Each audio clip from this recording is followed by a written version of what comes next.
Hello, welcome. Thank you for joining us. I'm April Knight, and you're watching our News 2 election special sponsored by the Bryan Roach campaign. Today we have Albert Bryan with us and Senator Tugenza Roach, and they're going to be sharing with you some of the key aspects of their platforms, as well as issues that are significant to the territory, as well as make their final pitch to voters as well, because in a few days voters will head to the polls again to make the final decision on who's going to win the governor's race. So if you want to hear where they stand on certain issues, stay with us for the next hour.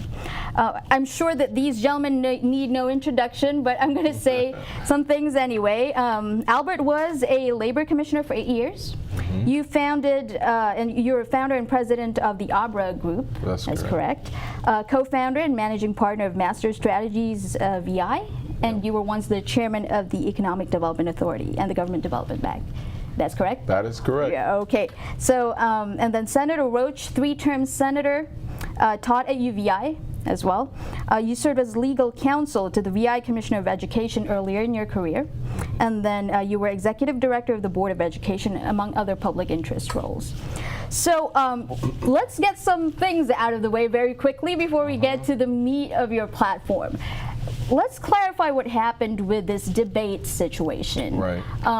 According to the other camp, you refused to debate, but I saw a response from you on Facebook that said it was a scheduling issue. So what really happened there? So we were never actually approached by the other camp to debate. We've had no conversations with them. Mm-hmm. The consortium called us and asked us if we could debate on Tuesday, and we said we couldn't debate on that day. We gave them a date, the Monday before the election, because one of the things that we take into account is we've done over 15, 16 debates, a lot of which the governor chose not to show up to. As a matter of fact, he canceled the last debate that we were really counting on to give us the edge in the election, the Channel 12 consortium debate.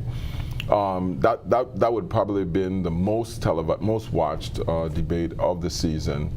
So we couldn't say yes, and then we'd have had 4 other requests at the time to do debates. And what happened during the general election is we got real off message attending these debates. And we think it actually hurt us in terms of our time speaking with people, contacting them, shaking hands, because that's what actually got us to this point. So we're open and ready to debate. We have Monday night. I think we still have that time carved out. So if they want to come, we're more than ready. Okay, Senator Roach, I wanted to ask you about the free tuition policy. Now, there's a bit of controversy surrounding the ownership of this particular legislation. The governor sent the Senate his version of the bill, but you actually have your own piece of legislation already in the Senate. When I asked Governor Mapp about it, he said that the governor's bill cannot be preempted. What is your take on that? Well, first of all, I'd like people to understand what preemption means, because sometimes we use the words and we think that everybody is on the same page. Okay. Some people think I did something to stop the governor from bringing his bill, and he has helped people think that way as well.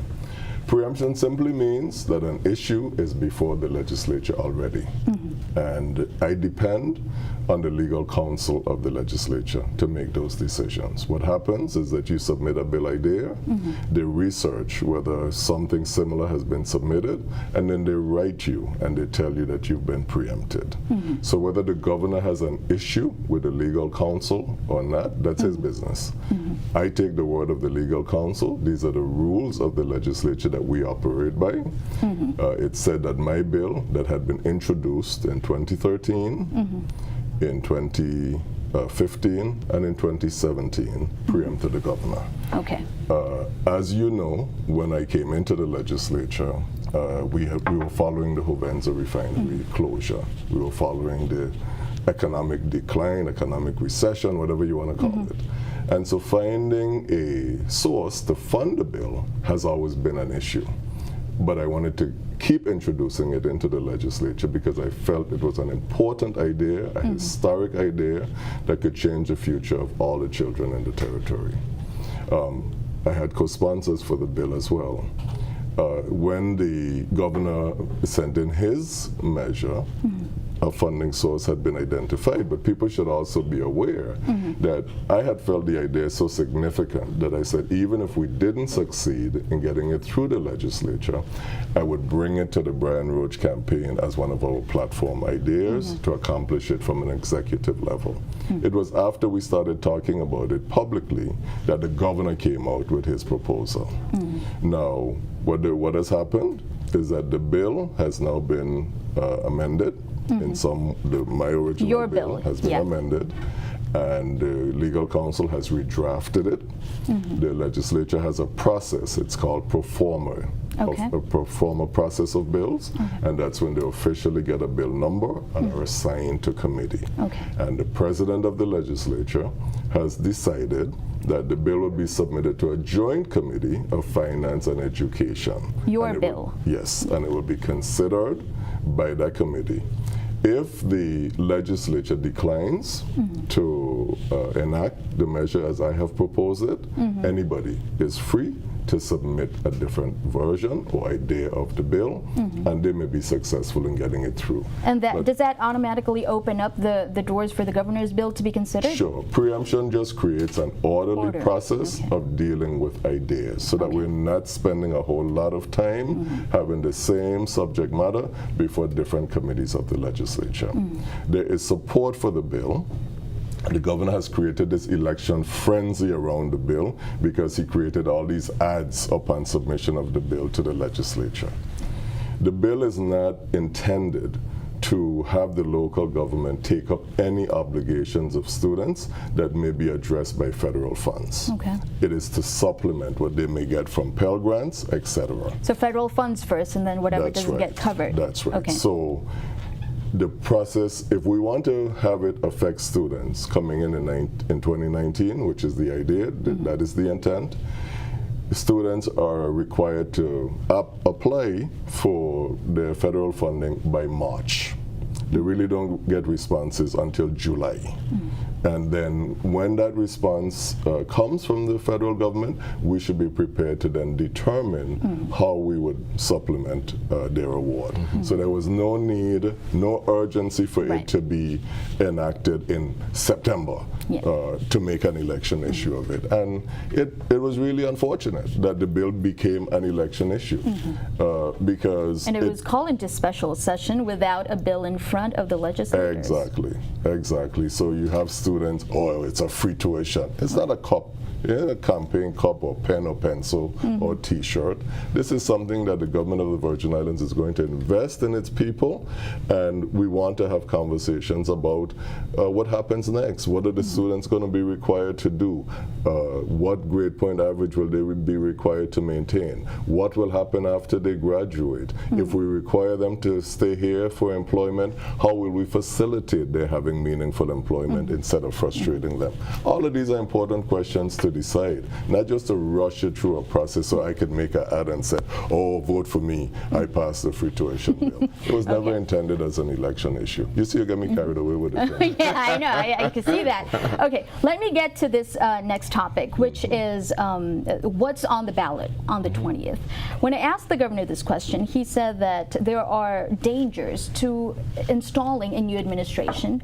First and foremost, he said that it will slow down the hurricane recovery process. And second, it will strain relationships with Washington if we have a Democratic governor, since the president is so very openly against Democrats.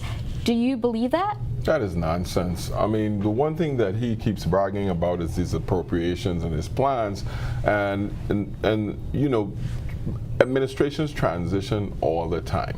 When I left labor, there was a lot of money that was left there in indirect costs. There were money in grants that had to be administered because programs were in process. None of that money disappeared. When you look at what's happening in Congress now, the blue wave is making a comeback, and now we have the House again. So it reestablishes the balance that goes on in Washington. This is more about being able to manage the money that's coming in at a local level. And when you look at every single department, every single one is broken.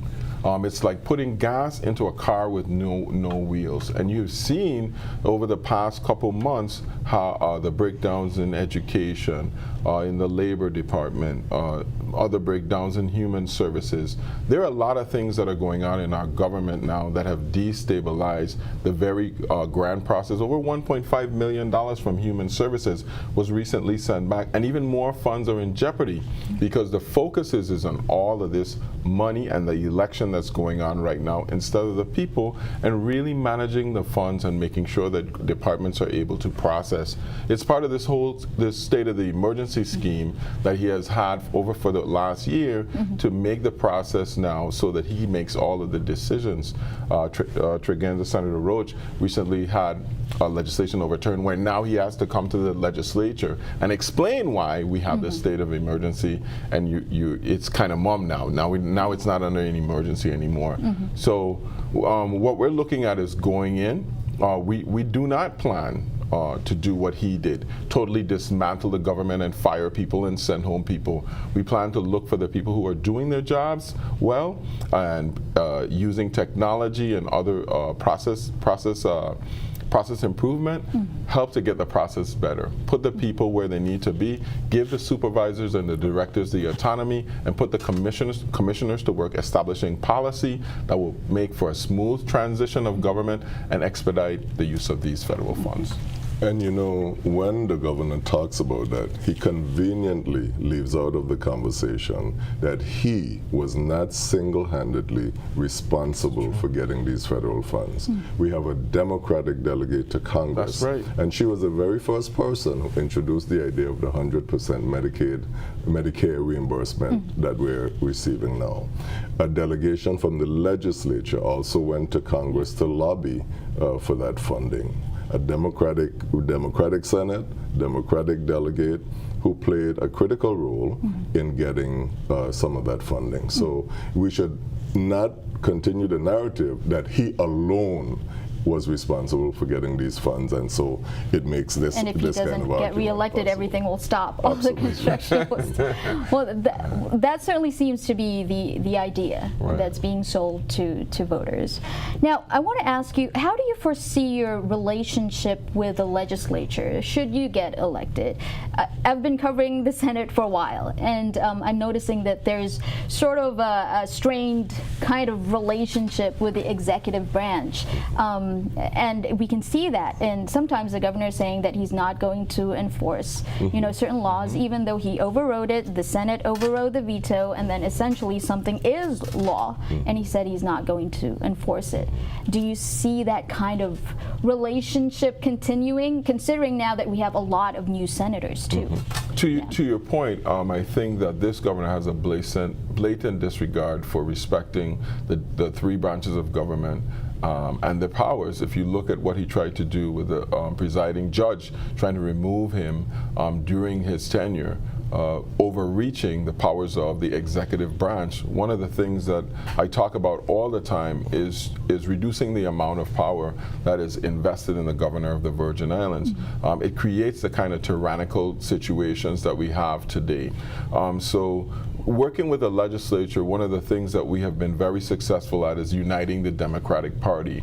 And we've done that by actually sharing our stage, the gubernatorial stage, which is a larger stage, and allowing Democratic senators to come in, repeating the things that they hold dear to their platform, and ensuring them that as Democrats and as Virgin Islanders, we're going to support the agendas that they are pushing forward. So when it comes time for re-election, their things will be premier in terms of having been accomplished because they've been executed. I think this is really important in establishing that. We were successful in electing 13 Democrats. Now, I don't know if that's how the majority will end up, but we know one thing, that we will have a majority that is dominated by Democrats. We'll have a Democrat in the Senate, 1 in DC, and 2 in the government house. And it's important for us, during December, we have already decided that we're going to kind of get together and put all of the priorities of the senators and the priorities of the administration so we can create an agenda and move that forward. If we're going to really change course in the Virgin Islands, we're going to have an amiable relationship between the legislature and the executive branch.